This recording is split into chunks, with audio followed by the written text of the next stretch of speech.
Tesla is restarting production at its massive Shanghai factory as the city of 25 million begins to ease lockdown restrictions following a substantial COVID.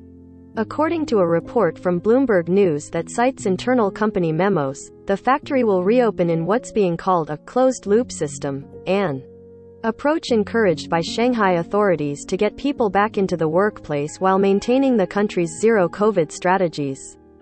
Essentially, this means nobody goes in or out. Employees will live and work at the factory, with the first shift entering earlier this week and expected to stay until May 1st.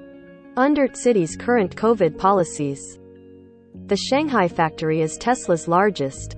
According to the Telsa memo cited by Bloomberg, each worker will be provided with a sleeping bag and mattresses, with designated areas for sleeping, showering, eating, and relaxation. Each employee will receive 3 free meals a day and a daily stipend of around 400 yuan, $63.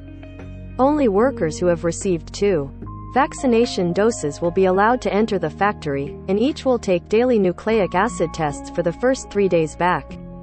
In addition to COVID restrictions, Bloomberg says Tesla is also increasing working hours to try and claw back the roughly 40,000 cars it's missed producing since the factory shut down on March 28. Employees will not only live and eat at the factory, they'll also reportedly work 12-hour days, 6 days in a.